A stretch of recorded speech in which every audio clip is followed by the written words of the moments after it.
Assalamualaikum warahmatullahi wabarakatuh. Sebelumnya, perkenalkan nama saya Elisa Putrisiana, saya mahasiswi Universitas Islam Sultan Agung Semarang, Prodi Pendidikan Bahasa dan Sastra Indonesia. Nah, pada kesempatan kali ini saya akan melakukan praktik mengajar untuk memenuhi tugas akhir mata kuliah pembelajaran menulis yang diampu oleh Ibu Dr. Aida Azizah SPD MPD. Langsung saja, mari kita simak.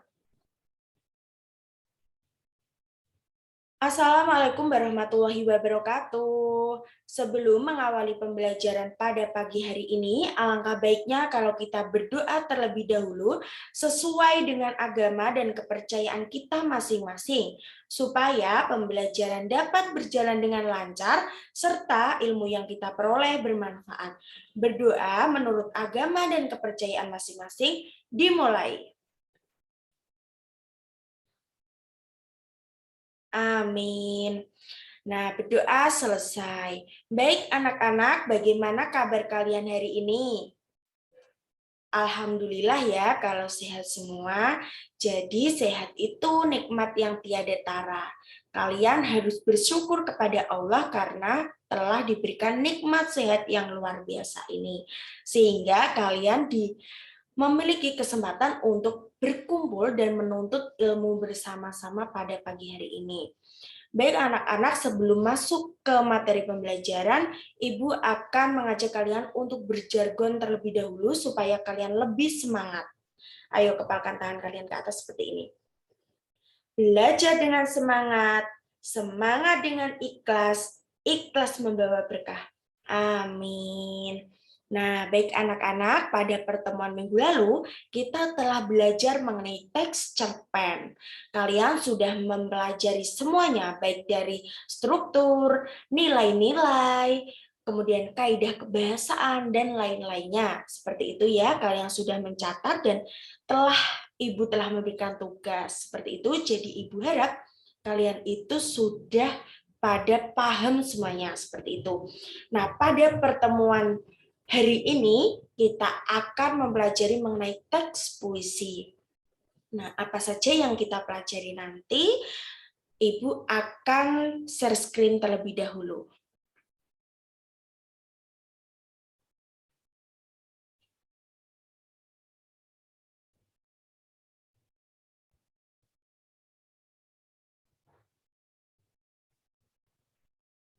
Nah, sudah muncul ya anak-anak di layar kalian?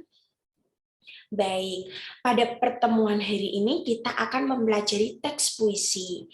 Tepatnya yaitu pada kompetensi dasar 4.8 yang berisi menulis puisi dengan memperhatikan unsur pembangunnya. Nah, untuk indikator capaian kompetensi ini, tentunya kalian diminta untuk menuliskan puisi dengan memperhatikan unsur-unsur pembangunnya. Apa saja Ibu unsur-unsur pembangun puisi? Nah, nanti kita bahas bersama-sama. Seperti itu ya anak-anak. Jangan lupa untuk mencatatnya dan juga membuat peta konsep supaya mempermudah kalian dalam belajar dan juga mengingat.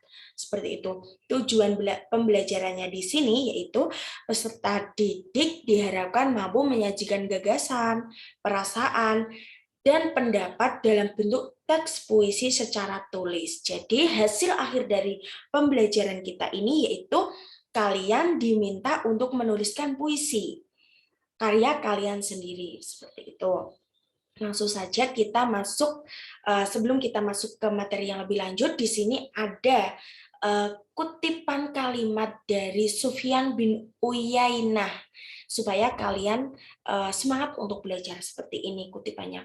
Tahapan pertama dalam mencari ilmu adalah mendengarkan, kemudian diam dan menyimak dengan penuh perhatian, lalu menjaganya, lalu mengamalkannya, dan kemudian menyebarkannya. Jadi seperti yang Ibu katakan tadi, kalian itu harus mendengarkan, kemudian bukan hanya mendengarkan, tapi mendengarkan dengan baik atau menyimak dengan baik, mencatat hal-hal penting yang perlu dicatat seperti itu supaya tidak lupa ya. Kemudian mengamalkannya karena itu merupakan salah satu ibadah. Menuntut ilmu itu sebagian dari iman, wajib ya hukumnya bagi orang muslim. Lah, langsung saja ya anak-anak kita masuk pada materinya. Nah, yang akan kita pelajari di sini yaitu pengertian dari teks puisi itu sendiri, kemudian unsur pembangun teks puisi, langkah-langkah menulis puisi, dan yang terakhir yaitu contoh dari puisi. Nah, pada bagian contoh puisi nanti kita sama-sama untuk menganalisisnya seperti itu. Menganalisis apa saja unsur-unsur yang terdapat di dalam contoh puisi tersebut. Jadi kalian simak baik-baik nanti ya. Nah, yang pertama di sini ada pengertian dari teks puisi itu sendiri. Menurut Waluyo tahun 2002 yang mengungkapkan bahwa puisi adalah karya sastra dengan bahasa yang didapatkan, dipersingkat, kemudian dan diberi irama dengan bunyi yang padu dan pemilihan kata-kata kias atau imajinatif. Kemudian kalau menurut Pradopo tahun 1995 itu mengatakan bahwa puisi adalah rekaman atau interpretasi dari berbagai pengalaman manusia yang penting digubah dalam bentuk atau wujud yang paling berkesan. Nah, di sini Ibu simpulkan sendiri bahwa puisi adalah sebuah bentuk karya sastra yang mengungkapkan suatu pikiran serta perasaan dari penyair. Puisi disusun secara imajinatif dengan mengonsentrasikan sebuah kekuatan bahasa dengan pengonsentrasian struktur fisik dan struktur batinnya. Jadi, di dalam puisi ini anak-anak itu terdapat sebuah struktur fisik dan struktur batin puisi. Apa saja, Bu, struktur fisik dan struktur batin puisi? Nah, mari kita bahas bersama-sama. Di sini unsur pembangun puisi itu telah dikatakan ada dua, yaitu struktur fisik puisi dan struktur batin puisi. Yang akan kita pelajari terlebih dahulu yaitu struktur fisik puisi. Struktur fisik puisi itu terdiri dari yang pertama diksi.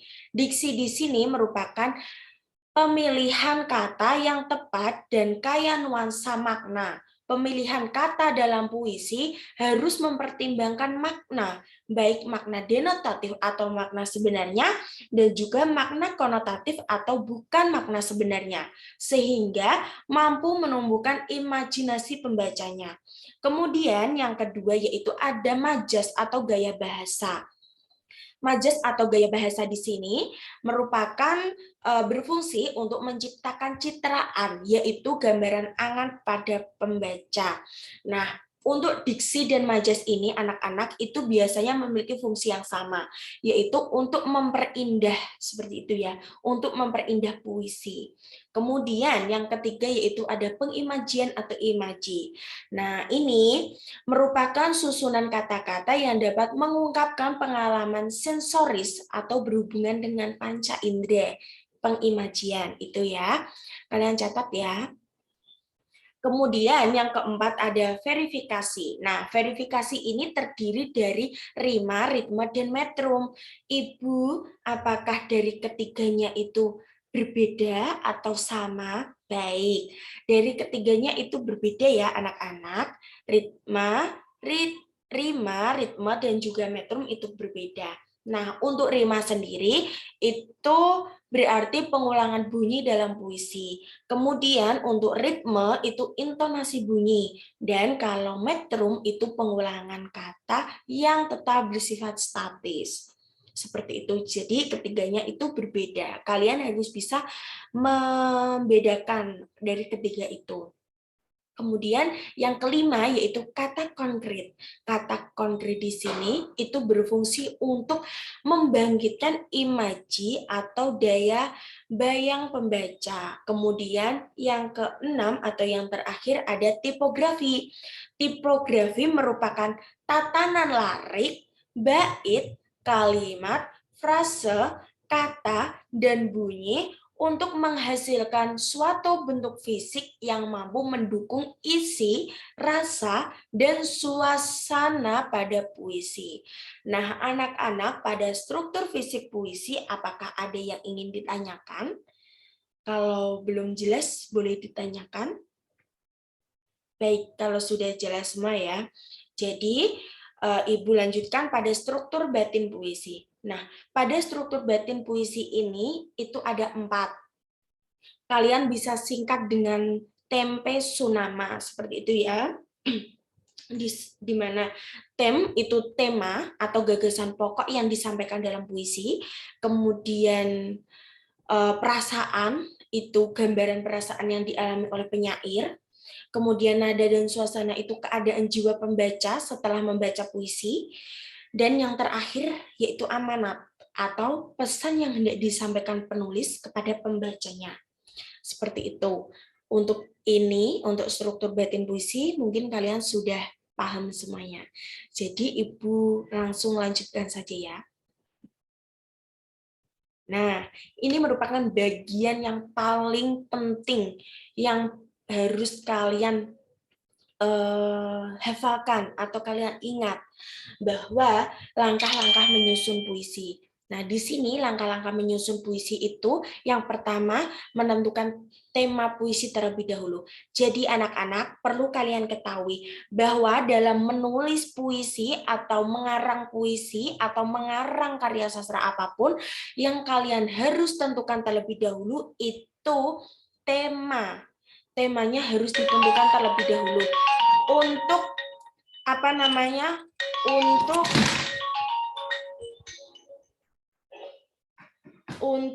yang apa?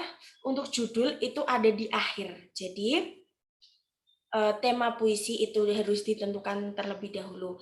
Kemudian yang kedua yaitu menuliskan yang terlintas dalam pikiran sejelas mungkin sesuai dengan tema yang dipilih. Jadi kalian itu harus menentukan menuliskan apa yang terlintas di dalam pikiran kalian. Tidak perlu memfikirkan sedetail-detailnya seperti itu ya. Kemudian untuk yang selanjutnya yaitu mengembangkan pilihan kata yang sudah dipilih ke dalam larik-larik beraturan.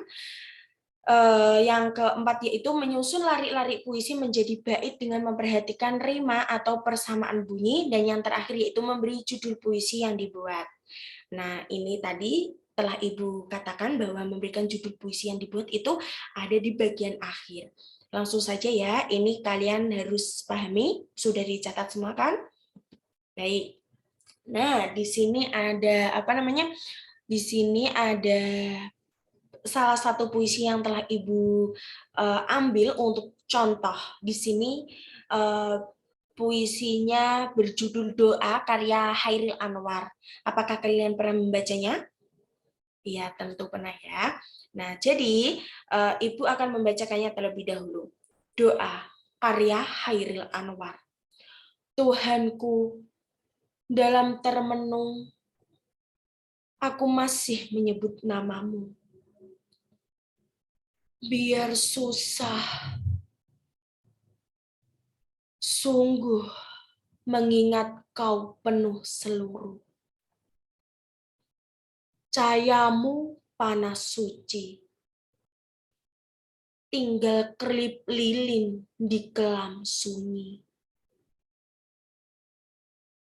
Tuhanku, aku hilang bentuk, remuk. Tuhanku, aku mengembara di negeri asing. Tuhanku, di pintumu aku mengetuk. Aku tidak bisa berpaling. Nah, itu merupakan contoh puisi doa karya Hairil Anwar. Nah, di sini kita akan belajar untuk menganalisis unsur batin yang ada di dalamnya. Seperti itu ya. Nah, untuk unsur fisik sendiri, apa yang kalian dapatkan? Ini persamaan bunyi ya, ada ya persamaan bunyi di bagian U, ini di akhir-akhir ini ya. Benar. Kemudian kita akan menganalisis struktur batin puisi terlebih dahulu. Struktur batin puisi ini tadi ada 4. Yang pertama yaitu ada tema, kemudian ada amanat, ada perasaan, dan juga ada nada dan suasana. Nah, apa temanya di sini? Tentunya kalian telah tahu bahwa di sini itu eh, apa namanya?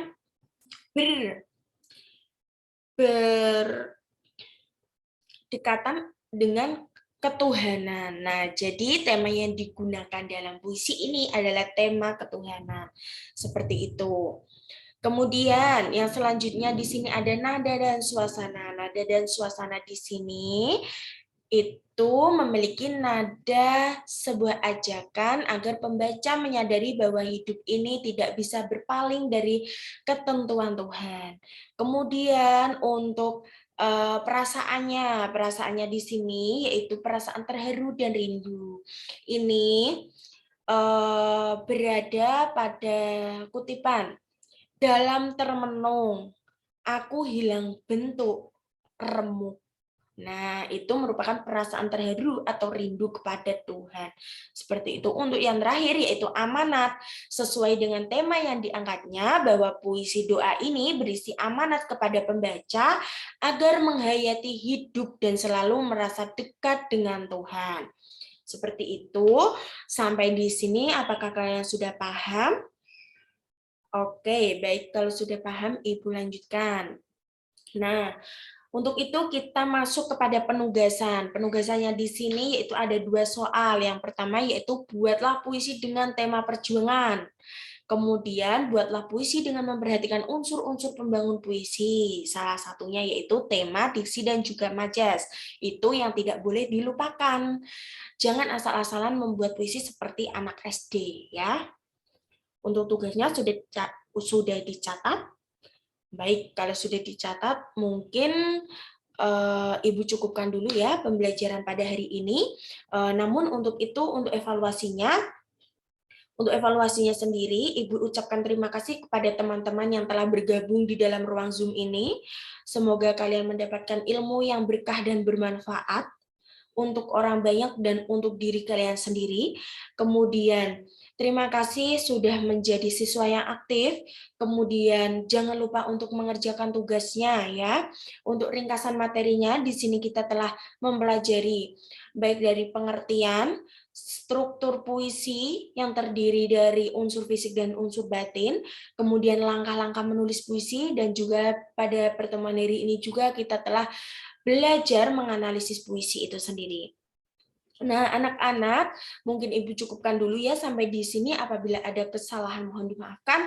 Wabillahi taufiq wal hidayah. Wassalamualaikum warahmatullahi wabarakatuh.